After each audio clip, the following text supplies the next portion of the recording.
రోజు రోజుకి గోల్డ్ రేట్లు పెరుగుతున్నాయి. తాకట్లో ఉన్న బంగారానికి వడ్డీలు పెరుగుతున్నాయని టెన్షన్ పడుతున్నారా? కొమ్మూరి గోల్డ్ వచ్చాక ఆ టెన్షనే పోయింది. కొమ్మూరి గోల్డ్. సార్ నమస్కారం సార్. నమస్తే అండి.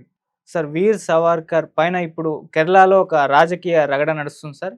అంటే ఒక క్విజ్ పోటీలో ఇండియాలో ఏ స్వతంత్ర సమరయోధుడు బ్రిటిషర్ల చేతిలో అత్యంత క్రూరంగా హింసించబడ్డాడు అంటే దానికి సమాధానం ఈయన వీర్ సావర్కర్ పేరు చెప్పడమే ఇప్పుడు అక్కడ రాజకీయ రగడ కారణమైంది. దీనిపైన ప్రతిపక్షాలేమో మండిపడుతున్నాయి, అధికార పక్షమేమో విచారణకేమో ఆదేశించింది. అసలు దీనికి సంబంధించి రగడేంటి? మరి నిజంగా ఆయనే ఇంత క్రూరంగా హింసించబడ్డాడా, ఇంకా వేరే ఎవరైనా ఉన్నారా? ఇది ఇష్యూ పైన మీరు ఏం చెప్తారు సార్? అంటే ఆ సమాధానం చెప్పిన వ్యక్తి తాలూకా వ్యక్తిగత అభిప్రాయంగా దాన్ని అనుకోవచ్చు కదా. ఆ అభిప్రాయం తప్పు అని ఎలా చెప్తారు? అంటే ఆయన అండర్టేకింగ్ రాసిచ్చాడు, క్షమాపణ కోరుతూ ఉత్తరాలు రాశాడు ప్రభుత్వానికి. మొదటి ఉత్తరం తన కోసం రాసుకున్నాడు, ఆ తర్వాత ఉత్తరం తన కోసం రాసుకున్నాడు, ఆ తర్వాత రాజకీయ ఖైదీలు అందరి విడుదల కావాలి అని కూడా కోరాడు. ఆయన ఉత్తరాలని ప్రభుత్వాలు అంత ఈజీగా అంగీకరించలేదు. ఓకే. వాళ్ళ అన్న రిలీజ్ అయ్యాడు, గణేష్ సావర్కర్ రిలీజ్ అయ్యాడు, కానీ ఈయన కాలేదు. ఈయన్ని అండమాన్ నుంచి ఎర్రవాడ జైలుకి, ఎర్రవాడ నుంచి రత్నగిరిలో ఆయన ఇంటికి హౌస్ అరెస్ట్లో ఉన్నాడు కొంతకాలం. అలా ప్రభుత్వం ఆయన్ని పూర్తిగా నమ్మలేదు, అలా ఉంచింది. కాకపోతే ఈయన రాసిన ఉత్తరాలు అనేది ఆ అండర్టేకింగ్ ఉత్తరాలకు సంబంధించి మాత్రం ఆయన క్యారెక్టర్ని ఇప్పటికీ ఆ ఏరియాలో, అంటే ఆ పరిధిలో, ఆ అండర్టేకింగ్లు రాయటం అనే ఏరియాలో ఆయన మీద ఒక వివాదం ఉంది. అంటే ఆయన ఇంటిగ్రిటీ మీద డౌట్స్ ఉన్నాయి ప్రపంచానికి. ఆ మేరకు ఆయన రాజీ పడుతూ ఉండుండొచ్చు. అంటే చాలా సందర్భాల్లో చాలామంది నాయకులు ఒక చోట తగ్గి ఇంకో చోట అగ్రెసివ్గా వెళ్ళి, అలాంటివి ఈవెన్ గాంధీ గారి జీవితంలో కూడా కనిపిస్తాయి.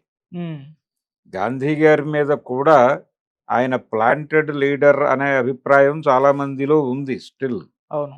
అంటే కాంగ్రెస్ పార్టీ పెట్టిందే చాలా స్పష్టంగా భారతీయుల ఆగ్రహాన్ని ఛానలైజ్ చేయటానికి. మొదటి ప్రపంచ యుద్ధం సందర్భంగా, అంటే మొదటి ప్రపంచ యుద్ధం అంటున్నాను కానీ నిజానికి ప్రథమ భారత స్వతంత్ర సంగ్రామం అంటాం మనం. 1857 తిరుగుబాటు, సైనికుల తిరుగుబాటు అంటారు దాన్ని. ఈ సైనికుల తిరుగుబాటు అనండి, లేకపోతే ప్రథమ భారత స్వతంత్ర సంగ్రామం అనండి, దానికి సంబంధించి చాలామంది బ్రిటిష్ ఆఫీసర్స్ని ఇక్కడ చంపేశారు.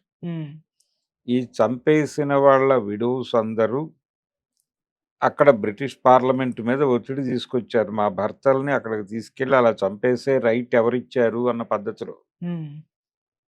ఆ ఆందోళనకి బ్రిటన్ పార్లమెంటు స్పందించి వెనక్కి వచ్చేస్తే ఏమిటి పరిస్థితి అనే ఆలోచనకు వచ్చారు వాళ్ళు. వచ్చిన తర్వాత ఇమ్మీడియట్గా వెనక్కి రావటం, తొక్కిసలాటలో నష్టాలు ఎక్కువ జరుగుతాయి కాబట్టి వెనక్కి వచ్చేస్తున్నాం అంటే ఒక్కసారి దాడి చేసేస్తారు, ఎక్కడికక్కడ జనాలను చంపేస్తారు. కాబట్టి అలా కాకుండా నెమ్మదిగా రిట్రీట్ అవుదాం అని ఒక నిర్ణయం తీసుకున్నారు. ఈ నెమ్మదిగా రిట్రీట్ కావటానికి, ఉన్న ప్రజాగ్రహాన్ని ఛానలైజ్ చేయటానికి ఒక మార్గంగా కాంగ్రెస్ పార్టీని ఫ్లోట్ చేశారు సర్ ఏవో హ్యూమ్ అనే ఆయన నేతృత్వంలో అనేది ఒక కథ ఉంది మన దగ్గర. అలా వాళ్ళు ఫ్లోట్ చేసినటువంటి కాంగ్రెస్ పార్టీలోకి నెమ్మదిగా ఇక్కడ ఉన్నటువంటి లిబరల్స్ కొంతమంది చేరారు. అందులో గోపాలకృష్ణ గోఖలే లాంటి వాళ్ళు కూడా ఉన్నారు, తిలక్ గారు ఉన్నాడు, వీళ్ళందరూ ఎంటర్ అయ్యారు.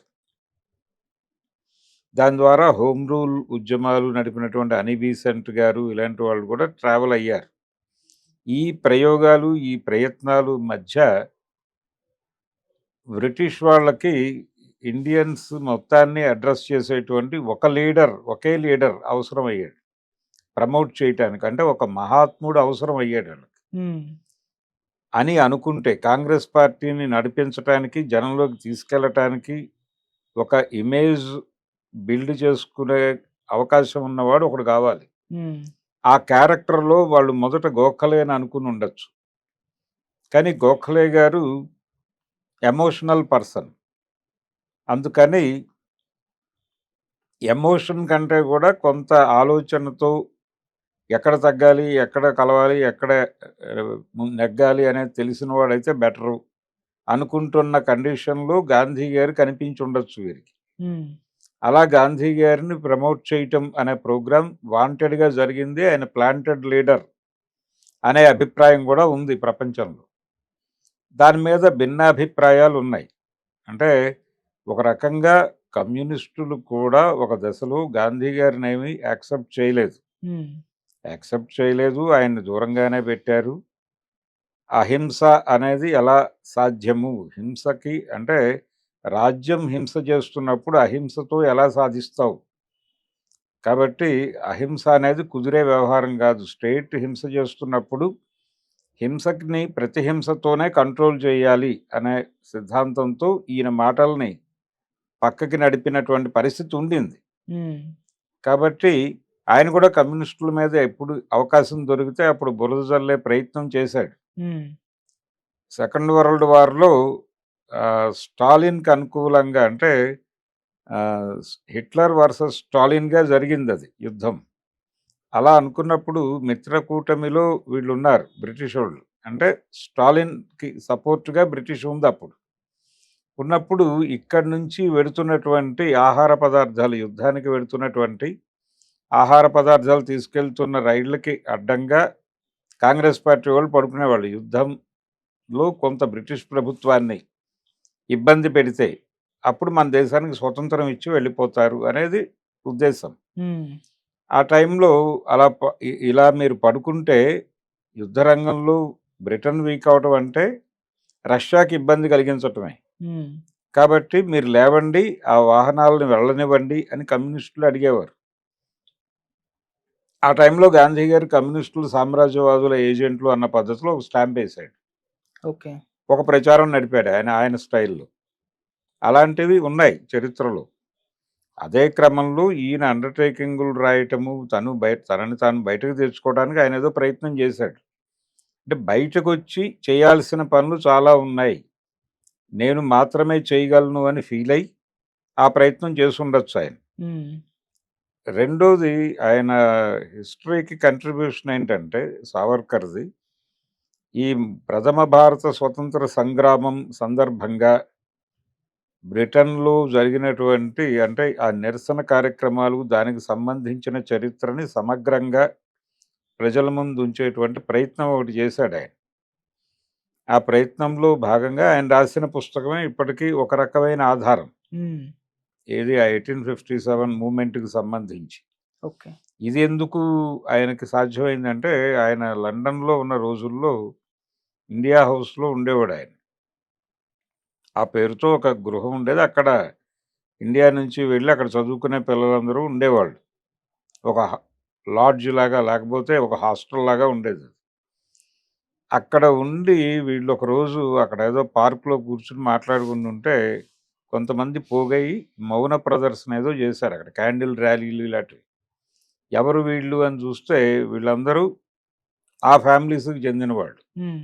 1857 మూవ్‌మెంట్‌లో చనిపోయినటువంటి సైనికుల కుటుంబాలకు చెందిన వాళ్ళు. వాళ్ళకి శ్రద్ధాంజలి ఘటించేటువంటి కార్యక్రమం, నివాళులర్పించే కార్యక్రమం. వాళ్ళతో ఇంటరాక్ట్ అయ్యారు వీళ్ళు.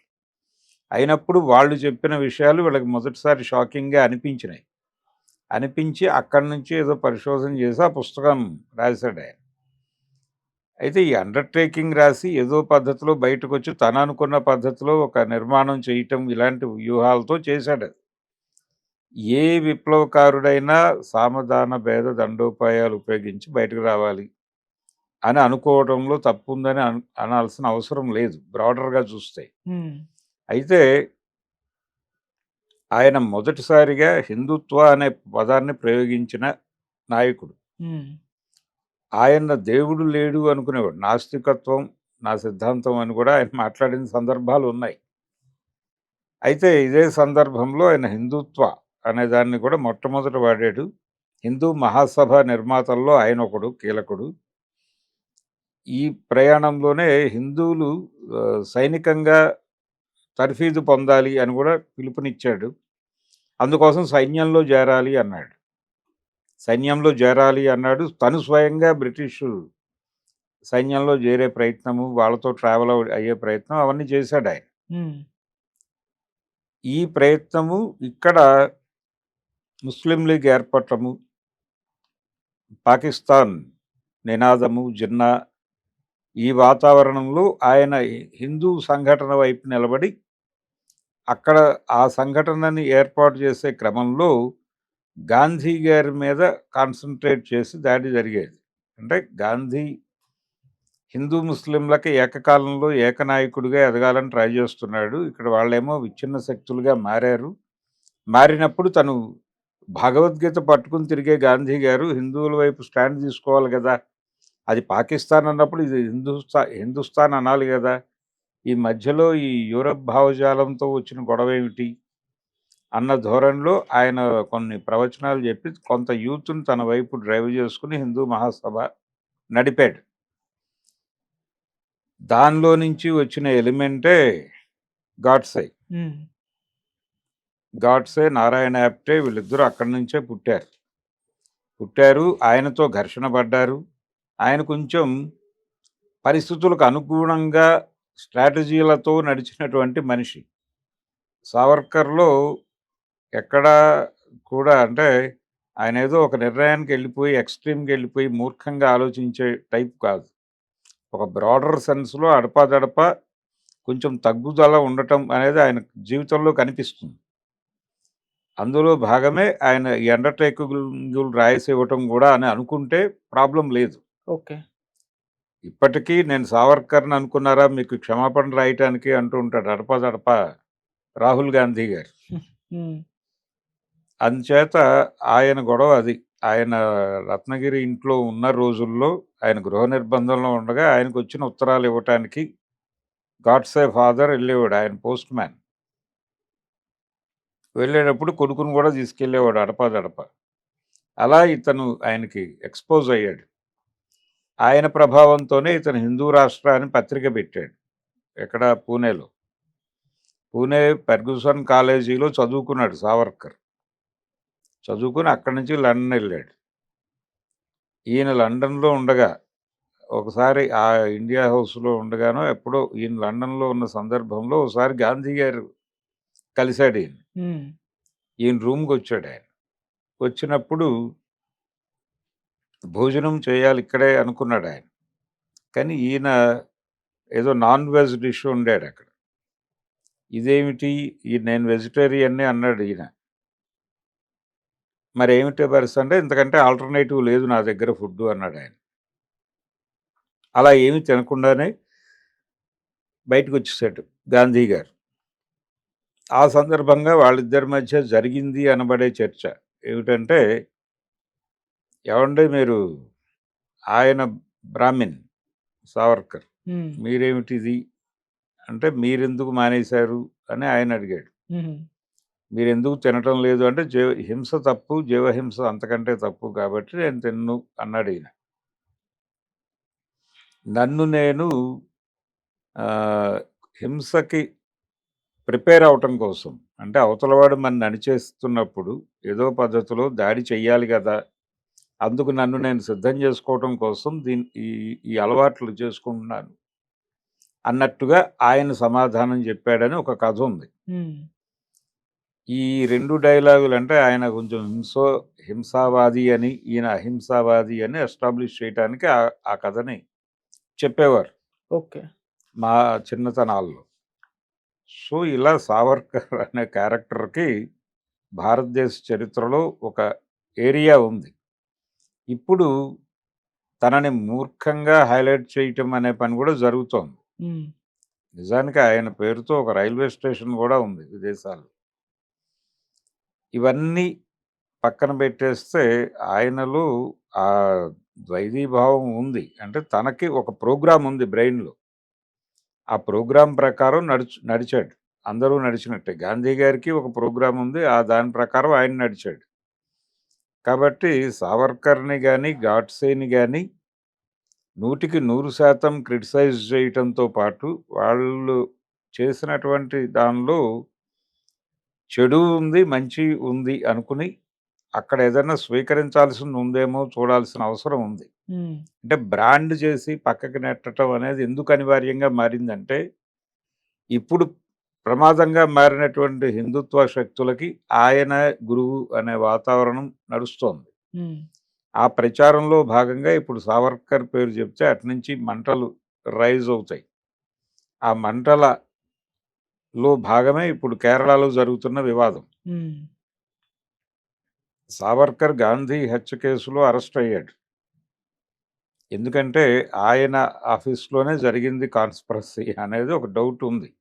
ఆయన శిష్యులే వీళ్ళిద్దరు. నారాయణ ఆప్టే, గాడ్సే. కాబట్టి ఆయన కంట్రిబ్యూషన్ ఆయన ఇచ్చిన డబ్బులతోనే హిందూ రాష్ట్ర అనే పత్రిక నడిచింది. అగ్రణి అనే పత్రిక నడిచింది అక్కడే పూణేలోనే. అందుకని ఆయన ఇన్‌ఫ్లూయెన్సే అనుకున్నారు గానీ, ఆయన మీద కూడా విమర్శలు రాశారు వీళ్ళు ఆ పత్రికల్లో. అంటే ఆయన ఇంటి మీద జాతీయ జెండా ఎగరేశాడు సావర్కర్. ఈ జాతీయ జెండా ఎగరేయటం తప్పు. నువ్వు కాషాయం జెండా కదా ఎగరేయాల్సింది. అంటే ఎక్కడో రాజీ పడుతున్నాడు సావర్కర్ కాంగ్రెస్ వాళ్ళతో అని హిందూ రాష్ట్రాల్లో గాడ్సే గారు కథనాలు రాశాడు. ఇది కూడా ప్రపంచానికి తెలుసు. అయినప్పటికీ ఆ ఫ్యామిలీస్ మధ్య ఒక రిలేషన్ ఉండేది. చిత్పవన్ బ్రాహ్మలు అంటారు వీళ్ళు. ఇది పీష్వాల వంశానికి చెందిన వాళ్ళు అని. అలాగే గోఖలే గారు కూడా అదే. ఇప్పుడు ఈ గాడ్సే గారి తమ్ముడి పిల్లలకి సంబంధాలు చూసి పెళ్ళిళ్ళు చేసింది గోఖలే వారసులే. ఓకే. కాబట్టి అదంతా మహారాష్ట్రలో వీళ్ళదొక కుదురు ఉంది. ఆ కుదురు తాలూకా ఆ వ్యవహారాలు ఇవన్నీ. ఆ పాదులో నుంచి పుట్టిందే రాష్ట్రీయ స్వయం సేవక్ సంఘ్ కూడా. ఇది కూడా మహారాష్ట్ర నుంచి ఉద్భవించింది. అది హెగ్డేవార్ కావచ్చు, గోల్వాల్కర్ కావచ్చు. వాళ్ళు దాన్ని మొదలుపెట్టారు. అయితే దానిలో తొలి దశలో ఇతను కూడా పనిచేశాడు. ఎవరు? సావర్కర్ కాదు. గాడ్సే పనిచేశాడు. ఓకే. ఆ సందర్భంగా గ్రామాలకు తరలండి అని ఓ పిలుపునిచ్చారు వాళ్ళు. ఆ గ్రామాలకెళ్ళి సమాజ దేవతని అర్థం చేసుకోండి అని. విద్యార్థులు గ్రామాలకు తరలటం అని 70 దశకంలో కొండపల్లి సీతారామయ్య గారు ఓ పిలుపునిచ్చాడు. ఇచ్చి విద్యార్థులు గో టు విలేజ్ క్యాంపెయిన్ అని. ఈ గో టు విలేజ్ క్యాంపెయిన్ అని ఈయన ఇచ్చిన పిలుపుకి ఒక రకమైనటువంటి ఆధారం వీళ్ళిచ్చిన పిలుపే. కాకపోతే ఈయన ఒక ఉద్దేశంతో విద్యార్థులను వెళ్ళమన్నాడు. వాళ్ళు ఒక ఉద్దేశంతో వెళ్ళమన్నారు. అక్కడికెళ్ళి హిందూ మతం ప్రమాదంలో ఉంది అని చెప్పాలి. ముఖ్యంగా ముస్లిం రూలర్స్ ఉన్న చోట ప్రచారం చేయాలనేది వాళ్ళ కాన్సెప్ట్. అందులో భాగంగానే నిజాం కంట్రోల్‌లో ఉంది కాబట్టి దక్కన్‌లో ఆ ప్రచారం చేయటం కోసం తెలంగాణ గ్రామాల్లోకి గాడ్సే వచ్చి ప్రచారం చేసే ప్రయత్నం చేసి అరెస్ట్ అయ్యి హైదరాబాద్ వచ్చి కోత్వాల్ దగ్గర శిక్ష వేయించుకుని అనుభవించి వెళ్ళాడాయన. ఓకే. కాబట్టి అదొక చరిత్ర ఉంది. ఈ విధంగా సావర్కర్ పాజిటివ్స్ ఉన్నాయి, నెగెటివ్స్ ఉన్నాయి, గందరగోళము ఉంది. అందరిలోనూ ఉంది. ఓకే. వీరిలో ఉంది, వారిలో లేదు అని చెప్పుకోవడానికి లేదు. నిజానికి భారత స్వతంత్ర పోరాటము, దాని కంట్రిబ్యూషను, బ్రిటిష్ వాళ్ళు నడిపినటువంటి కాన్స్పిరసీలు, వాళ్ళు ఎవరిని ప్లాంట్ చేశారు, ఎవరిని ఎక్కడ ఎలా వాడుకున్నారు అనే దాని మీద ఒక సమగ్రమైన అధ్యయనం జరగవలసిన అవసరం ఉంది. ఇప్పుడు కూడా నిజానికి అక్కడ జరుగుతున్న కేరళలో అతనెవరు ఒక క్విజ్‌లో చెప్పిన సమాధానం అన్నారు మీరు. ఆ క్విజ్‌లో అతను బ్రాటప్ నుంచి అతను పొందిన జ్ఞానంలో నుంచి మాట్లాడి ఉంటాడు. ఓకే. అంటే ఆయన అండమాన్ జైల్లో అనుభవించిన కష్టాల తాలూకా లిస్ట్ కూడా చదివి ఉండొచ్చు. అంటే కాలాపానీ అంటారు. ఆ కాలాపానీలో ఆయన పడ్డ కష్టాలు. ఆ రిఫరెన్స్‌లోంచి అంత కష్టాలు పడినవాడు ఇంకెవరు కనబడి ఉండకపోవచ్చు. ఇప్పుడు ఉదాహరణకి గాంధీ గారు ఈయన క్విట్ ఇండియా ఉద్యమాన్ని కూడా వ్యతిరేకించాడు సావర్కర్. బ్రిటిష్ సైన్యంలో చేరండి అని హిందువులకు పిలుపునిచ్చిన సందర్భం అది. ఆ టైంలోనే గాంధీ గారిని ఆగాఖాన్ ప్యాలెస్‌లో పెట్టారు పూణేలో. అంటే ఆయన ఫ్యామిలీతో అందులో ఉండొచ్చు కోటలో. వారిని కలవాల్సిన వాళ్ళు వచ్చి కలవచ్చు. వాళ్ళకి వంటవాళ్ళు, పనివాళ్ళు అందరూ ఉంటారు. కోటలో హాయైన జీవితం. కాకపోతే బయటికి వెళ్ళకూడదు. ఒకవైపు ఎర్రవాడ జైల్లోనూ, హౌస్ అరెస్టుల్లోనూ సావర్కర్ ఉన్నాడు. అవును. మరి కంపారిటివ్ స్టడీలోకి వెళ్తే ఈయన సుఖపడ్డాడు, ఆయన కష్టపడ్డాడు అని అనిపిస్తుంది కదా. ఓకే. ఈ నేరేటివ్స్లో నుంచి ఆ మాట చెప్తే చెప్పుండొచ్చు. ఉమ్, ఆయన భావజాలాల్లో ఉన్నటువంటి ఇబ్బందికర అంశాల మీద సమీక్ష చేయటం అవసరమే. ఉమ్, అలాగే గాంధీ గారి భావజాలాన్ని కూడా గ్రాంటెడ్గా తీసుకోనక్కర్లేదు. అంటే వాళ్ళిద్దరి మధ్య ఆ గ్యాప్ ఉంది కాబట్టి ఆయన్ని వ్యతిరేకిస్తూ ఈయన్ని భుజాన వేసుకోవాల్సిన అవసరం ఉందా అనేది కూడా ఒక ప్రశ్నే. కమ్యూనిస్టులు వీళ్ళిద్దరి మీద సమానమైనటువంటి విమర్శ చేసిన పరిస్థితి ఉండింది. ఉమ్, అది ఆచరించవలసినటువంటి పద్ధతి అని నేను అనుకుంటా. ఉమ్, అంతే తప్ప వీరికి వారికి మధ్య ఒక ఏకసూత్రత కట్టడము, లేకపోతే వారికి కౌంటర్ వీరని అనుకోవటము అక్కర్లేదు. ఇద్దరిలోనూ లోపాలున్నాయి. ఇద్దరిలోనూ మెరిట్స్ కూడా కొన్ని ఉన్నాయి కొన్ని ఏరియాల్లో. అలా అంచనా కట్టాల్సినటువంటి అవసరం ఉంది. పూర్తిగా ఒక్కొక్కళ్ళని ఏదో గాట కట్టేయాల్సిన అవసరం లేదు అప్పుడు ఆ టైంలో. అయితే ఇది ఒక ప్రతిబంధకంగా విడిగా ఒక పాయగా నడిచింది హిందుత్వ అనేది. అలా హిందుత్వ అనే పదాన్ని మొట్టమొదట భారత రాజకీయాల్లో వాడినవాడు సావర్కర్. అక్కడి నుంచి ఆయన నేరుగా ఆర్ఎస్ఎస్తో లేడు, కానీ ఆర్ఎస్ఎస్ ఆపాదులోంచి పుట్టింది. ఆపాదులో నుంచి పుట్టి నెమ్మదిగా ఈ జనసంఘ ఏర్పాటు, గాంధీ గారి హత్య కేసులో ఆయన్ని నిర్దోషిగా వదిలేశారు మొదటే. ఓకే. ఆయనకు సంబంధం లేదు అని. ఆయన ఆఫీస్లో కాన్స్పిరసీ జరిగింది అని పెట్టి ఉమ్, ఆ తర్వాత ఆయన్ని తప్పించి దానికి కూడా ఆయన ఏదో పైరవీలు నడిపాడు అని అంటారు. ఓకే. బ్యాటన్ దగ్గర నుంచి రకరకాల వ్యక్తుల దగ్గరికి వెళ్ళి సమాచారం వాళ్ళతో మాట్లాడి ఉమ్, ఒక రాజీ పద్ధతిలోనే ఆ కేసులో నుంచి బయటపడ్డాడు అంటారు, కానీ నిజానికి ఆ కేసులో నుంచి ముగ్గురు నలుగురు బయటపడ్డారు. ఆ పూణేకి చెందినటువంటి ఆయుధ వ్యాపారి బయటపడ్డాడు, వెపన్స్ ఇచ్చిన వ్యక్తి అతను. ఉమ్, ఇలా ఇంకొక ఇద్దరు బయటపడ్డారు, దానిలో అండర్టేకింగ్లు ఇచ్చే. తెలుగువాడు శంకర్ కృష్ణయ్య కూడా బయటపడ్డాడు, నెల్లూరు అతను. ఉమ్, అతను కూడా అండర్టేకింగ్ ఇచ్చే బయటపడ్డాడు. ఇలా ఒక చరిత్ర ఉంది. సావర్కర్ తను అనుకున్న పనులు తను చేసుకోవటం కోసం కొంత వెసులుబాటు కోసం ప్రయత్నం చేశాడు. ఇది ఎవరైనా చేస్తారు. ఓకే. ఆ బ్రాడర్ ఏరియాలోకి వెళ్ళి చూస్తే ఇప్పుడు దాన్ని కాంట్రవర్సీ చేయటం ఎందుకు అవుతుంది అంటే, హిందుత్వ చేస్తున్నటువంటి ధోరణులకు వ్యతిరేకంగా జనాల బుర్రల్లో ఒక క్రోధం ఉంది. ఆ కోపం నుంచి, ఆ క్రోధం నుంచి ఇప్పుడు సావర్కర్ విలన్గా మారిపోయిన పరిస్థితి అయితే ఉంది. ఆ నేపథ్యంలోనే ఆ సమాధానం మీద దాడి జరుగుతోంది. ఉమ్, కాబట్టి దీని మీద ఒక సమగ్రమైన చర్చ జరపడం బెటర్, కానీ ఇలా దాడులు చేసుకోనక్కర్లేదు. ఉమ్, ఆయన మీద దాడి జరగటం కంటే కూడా ఆ ఉన్న పరిమితుల్లో ఇప్పుడు ఇది ఎలా పరిణమించింది, ఈ ప్రమాదానికి గ్రాస్ రూట్స్ అక్కడ ఉంటే ఉండుండొచ్చు వేళ్ళు, కానీ అక్కడి నుంచి మొదలుపెట్టి ఇక్కడ వరకు ఒక డిస్కషన్ అయితే జరగాల్సిన అవసరం ఉంది. జనాలకి వీళ్ళ కథల గురించినటువంటి ఒక ఎడ్యుకేషన్ ఇవ్వాల్సిన అవసరం కూడా ఉంది. ఈ ప్రాసెస్లో గాంధీని భుజానేసుకోవాల్సిన అవసరం లేదు. Okay sir. గాంధీకి ఇవ్వాల్సిన రిజర్వేషన్ గాంధీకి ఇవ్వాలి, సావర్కర్కి ఇవ్వాల్సింది సావర్కర్కి కూడా ఇచ్చి తీరాలి. Okay sir. Thank you so much.